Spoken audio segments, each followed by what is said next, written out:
Salut à tous les amis, c'est Aiken, j'espère que vous allez bien. Aujourd'hui on se retrouve dans une nouvelle vidéo où je vais vous parler d'une histoire d'un abonné qui m'a particulièrement touché parce qu'elle parle de paranormal mais également un petit peu d'histoire. J'espère que cette histoire vous plaira autant qu'à moi. Merci à toi si tu te reconnais, en tout cas je l'espère, de m'avoir partagé ton histoire. Je ne vais pas divulguer le nom de l'abonné, je vais l'appeler Harry. Si la vidéo vous plaît, n'hésitez pas à la liker et à vous abonner à la chaîne. N'hésitez pas à me suivre aussi sur Instagram, vous pouvez m'envoyer votre histoire là-bas ou alors utiliser le mail qui se trouve dans la description. On est parti, on va pas tergiverser plus longtemps que ça avec une introduction bien longue. On va se plonger directement dans cette histoire d'abonné.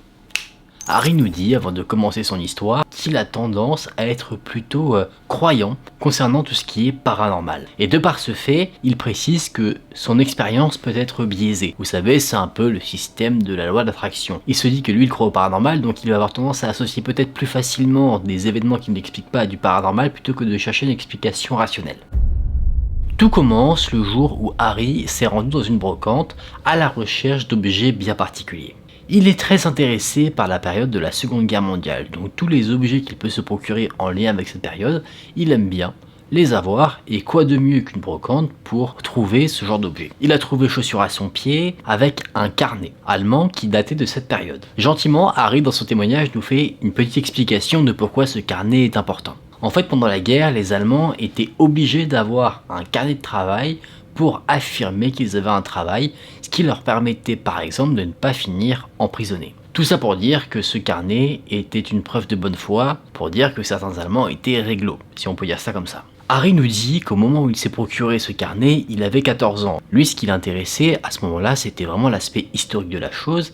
Il ne croyait pas au paranormal et c'est un peu toutes les expériences qu'il a vécues qui l'ont amené à croire dans ce genre de choses. Le carnet qu'il avait obtenu dans la brocante était un carnet qui appartenait à une femme du nom de Lina. Heureux de son achat, Harry est ensuite rentré chez lui. Il a continué sa vie tranquillement, il allait en cours, tout se passait bien, il sortait avec ses amis, il n'avait pas de changement dans sa vie, à part une chose. À chaque fois, avant qu'il ne s'endorme, il souhaitait bonne nuit à Lina. Un peu comme on pourrait souhaiter, quand on est jeune, bonne nuit à ses jouets ou à ses doudous, lui, sans expliquer la raison, instinctivement, il souhaitait une bonne nuit à la propriétaire du carnet qu'il s'était procuré. Et à chaque fois, très étonnamment, après avoir souhaité bonne nuit à Lina, il sentait une sorte de courant d'air frais sur son front. Harry n'a jamais cherché d'explication par rapport à cela, il suppose que peut-être il ne souhaitait pas en avoir. Jusque là, on peut se dire coïncidence, on peut prendre cet événement-là à la légère, on peut se dire ok, quelque chose de bizarre mais sans plus, mais il s'est passé d'autres choses qui sont assez étranges. 2 ou 3 mois après que Harry se soit procuré le fameux carnet, une de ses amies est venue dormir chez lui. C'était une amie qui était déjà venue plusieurs fois, il n'y avait eu aucun incident, tout s'était d'ailleurs plutôt bien passé, ils avaient toujours passé de bons moments ensemble,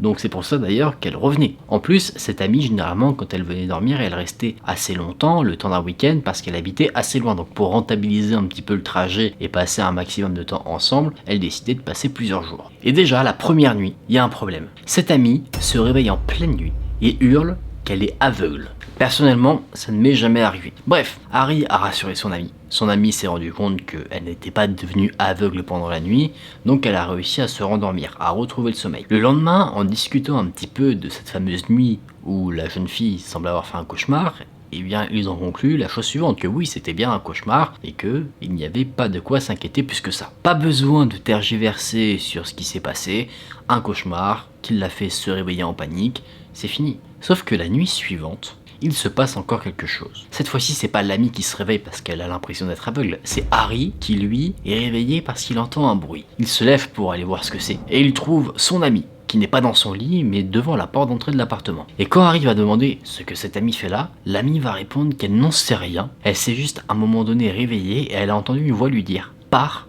va-t'en ». Et c'est comme si son corps s'était manifesté de lui-même et l'avait guidée jusqu'à l'entrée de l'appartement, comme si son corps la faisait partir comme ça d'elle-même sans que son cerveau lui dise de le faire. Là, cette fois-ci, Harry prend les choses un peu plus sérieusement. Il décide donc de se confier sur son achat, qui semble avoir été le point de départ des choses étranges. Il dit à son ami qu'il sentait parfois des courants d'air frais, mais qu'il n'avait pas décidé d'enquêter plus que ça à ce sujet, et les deux jeunes en concluent que ce qui pose problème, entre guillemets, c'est Lina, le fantôme de Lina, et que Lina ne voulait pas que l'amie reste dans la maison de Harry parce qu'elle ne la connaissait pas. Le week-end se termine, l'amie rentre chez elle et Harry fait un discours à Lina comme s'il parlait à une personne pour lui expliquer que il ne faut pas effrayer les amis qui peuvent venir chez lui, que ce sont des personnes qui sont gentilles, qu'il faut les accepter, comme si en soi, une enfant avait fait une bêtise et qu'on la réprimandait en lui disant de ne plus le faire. À partir de ce moment-là, dès que quelqu'un d'étranger à la maison d'Harry venait dormir, il laissait un peu de lumière dans sa chambre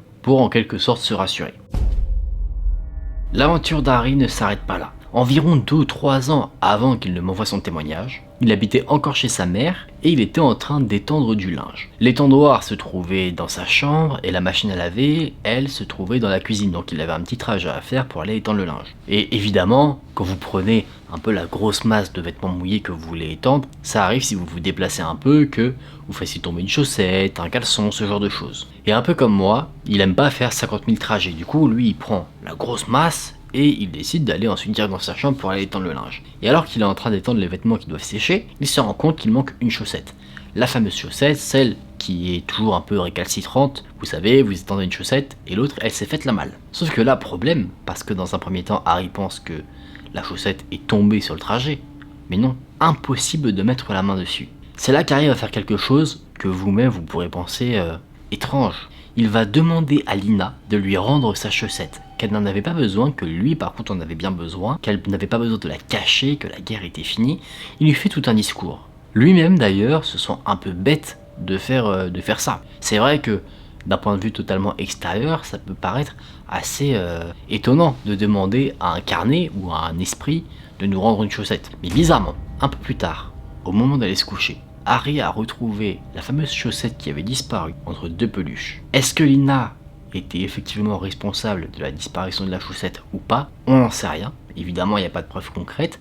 Néanmoins, Harry a quand même remercié Lina de lui avoir rendu la chaussette qui avait disparu. Il y a eu un dernier événement qui s'est produit vis-à-vis de ce fameux fantôme. Un événement où là, le fantôme a clairement voulu faire passer un message et pas un message des plus agréables. Il se trouve qu'Harry avait raconté à sa mère les différentes anecdotes que moi-même je viens de vous raconter, les 2 événements bien étranges.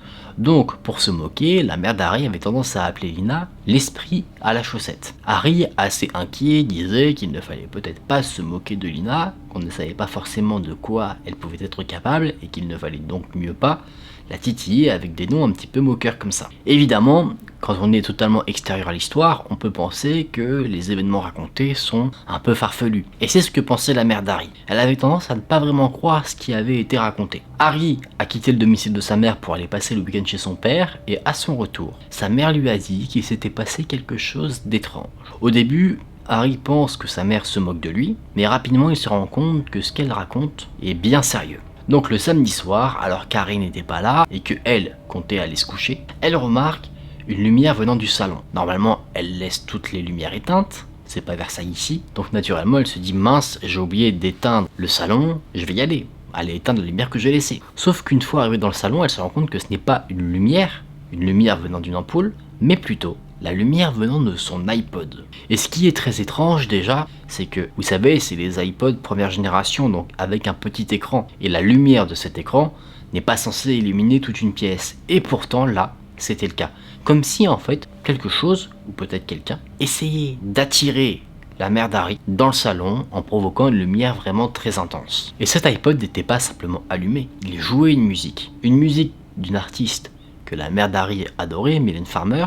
Sauf que la musique qui était jouée, de par les paroles de cette chanson, semblait en fait transmettre un message assez inquiétant. Harry ne me dit pas à quelle musique il fait allusion, mais en tout cas les paroles parlent de la mort et du temps qui passe. En voyant ça, la mère d'Harry a littéralement paniqué. Et depuis, commençant à croire un petit peu ce que Harry lui a raconté et un peu toute cette histoire du fantôme de Lina, celle à qui appartenait le fameux carnet datant de la Seconde Guerre mondiale, elle ne s'en est plus jamais moquée. Le temps a encore passé. Harry a emménagé dans son propre appartement. Et bien qu'il ne se trouve plus dans le logement où tout s'est passé, de temps en temps, il ressent encore parfois des courants d'air sur son visage. Harry rappelle que lui croit au paranormal, aux esprits, donc il a tendance à penser que tout cela est dû à un fantôme, le fantôme de Lina, parce qu'il n'a pas non plus d'explication rationnelle pour expliquer tout ce qui se passe. Peut-être que vous, dans les commentaires, vous en aurez, l'espace commentaire est là pour ça si jamais vous avez des suggestions. Moi j'aime bien me faire à l'idée que tout ça est dû à un fantôme et qu'on a affaire à quelque chose de totalement paranormal. Voilà les amis, on en a fini pour le témoignage d'Harry. J'ai trouvé que c'était une histoire assez intéressante. Merci à toi Harry de me l'avoir partagé. Moi j'ai beaucoup aimé, surtout qu'on a un peu cet aspect historique. D'ailleurs j'ai beaucoup aimé le fait que tu en parles et que tu expliques un petit peu justement l'importance de ce fameux carnet. Évidemment on peut avoir des explications rationnelles. Après on n'était pas avec toi au moment des faits et c'est impossible maintenant de vérifier, de voir s'il n'y a pas de fenêtre ouverte quand tu sors des courants d'air, ce genre de choses. Mais je trouve ça assez incroyable et ça montre bien que même si on ne croit pas aux esprits ou qu'on y croit, il ne vaut mieux pas les provoquer par des moqueries parce que ça pourrait se retourner contre nous. Dans le cas de cette histoire, fort heureusement Lina a l'air d'être un esprit plutôt positif, plutôt bienveillant, en tout cas pas quelqu'un qui va chercher à jeter les habitants de la maison contre les murs. Mais qui sait, si jamais la mère d'Harry avait continué à se moquer d'elle, peut-être que là Lina serait devenue beaucoup plus agressive. En tout cas les amis, merci beaucoup d'avoir suivi cette vidéo, j'espère qu'elle vous a plu. Si c'est le cas, n'hésitez pas à liker la vidéo et à vous abonner à la chaîne. N'hésitez pas à me suivre sur Instagram si vous souhaitez me raconter votre histoire. Vous voyez, il n'y a vraiment pas d'histoire type. J'ai déjà fait une histoire où on parle de stalker, de personnes creepy, des trucs très ancrés dans la réalité. On peut aussi avoir des histoires un peu étranges et mystérieuses comme celle-ci. J'espère que vous avez passé un bon moment en ma compagnie. Moi c'était un plaisir de partager cette histoire avec vous. Merci encore une fois à toi Harry si tu te reconnais de m'avoir partagé ton expérience. On se dit à très vite dans une prochaine vidéo. Prenez soin de vous, c'était Haken.